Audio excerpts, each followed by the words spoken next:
Welcome back to it, homies. It is still a Friday and you are still tuned into Homegrown Live. My name is Kirsty and Amy, and right now we are about to talk to the woman that just shut down the show, gave us incredible melodies and harmonies, and also an incredible meaning of what love isn't. We are sitting down with Bethe. How are you doing? Good, thanks. How are you? I'm good, thank you. That performance was so incredible.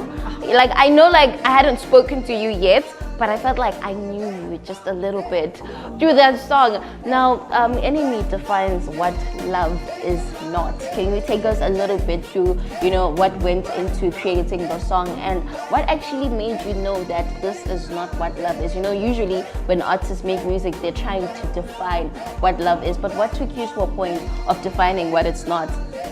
Okay, so for me, growing up and just like with a lot of my life experiences, I found that the people who hurt me the most were people who a lot of times said they loved me. And it became something where I realized I was repeatedly in situations that I didn't want to be in. And after an abusive relationship, I came out of that and I was just like, why do I keep finding myself in these situations? And I realized I didn't know what love looked like when it came from someone that didn't also attack me. And it became something where I realized if I wanted to get out of this, I would need to identify what the behavior is that I didn't want to experience. And I think everyone's trying to figure out what love is. And I think a lot of times, even just knowing what it's not can take you towards that. So when I started realizing this is what love isn't, it took me closer to realizing what love actually is. And since then, I've been able to have healthier relationships. That is so incredible. And shout out to you for coming to that place and finding your meaning after going through all those incredible things. But like I keep saying, this month is all about celebrating women. So, Womandla, to you. Now, the visuals for the song are very striking. Can you take us through the creative process that went through making the video and does the story that it tells? Sure thing. So this is a very cinematic type of music video. It's because my videographer, his name is Yanjiren, is a close friend of mine he has a very specific vision for the way that he creates his art. And I feel like whenever I see his art, I think it defines Black excellence. That's something he likes to show, just African people being excellent and cinematic and aesthetic in our authenticness. And that's something with this, he wanted it to be very true to me, at the same time being very true to Cape Town. So you can see a lot of scenes of Cape Town, as well as just like street life, and just also then me in my element with my weird emo girl style. Yes, that we absolutely are digging. Thank you so much. Yes, that is so incredible. And I mean, the visuals are obviously telling such a story. You can tell that there's rich roots in that story and where it's coming from. Now, you've mentioned that you are not afraid to sit in silence, and also your music is very vulnerable. So can you take us a little bit through your creative process when you put your heart into your music? Because girl, I am feeling it in my soul. I'm glad you're feeling it.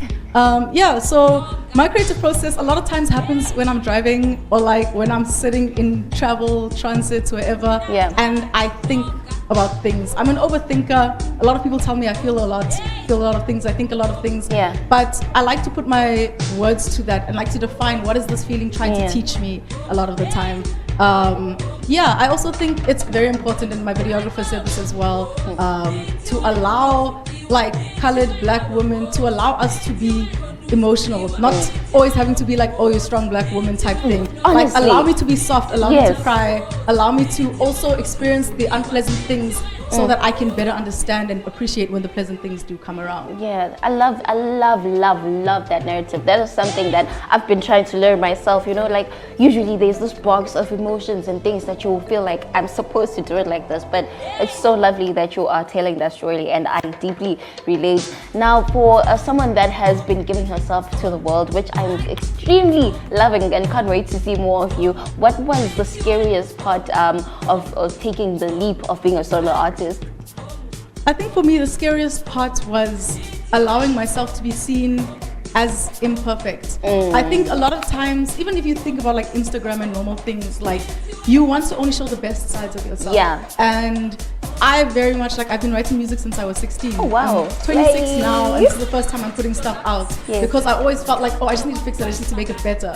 But my videographer literally gave me a deadline. He said, I want the song by this day, and they were making the music video. Yes. And he started out also just putting his stuff out there and became excellent along the way. Yeah. And I'm learning a lot from him with that. And yeah, the scariest part was just putting it out as it is. You know what? I think I love it because it also gives us the authenticity in who you are. Now, Enemy is your arrival starting. It's telling us who you are. But what is the next chapter? What can fans look out for next? Okay, so the next chapter is actually going to drop in the first week of September. Okay. Everything goes well. It's a song called Paper Love. Oh. Very similar to Enemy, and Okay. actually, if you watch the teaser of the Enemy's music video, Yes. then there's pieces of Paper Love's story in that teaser. So you can see, you can find a little bit of a clue there. Yes. And see what you can find. But yeah, Paper Love is going to be dropping, and it's also telling a story that carries on from Enemy. That is incredible, girl. We can't wait to be in September. Right? In Not September. only are the miniskirts out, but we are listening to the music that you are Yes. dropping. Thank you so much for sitting down with us. We can't wait. And good luck for your musical journey. The sky is not even the limit, baby girl.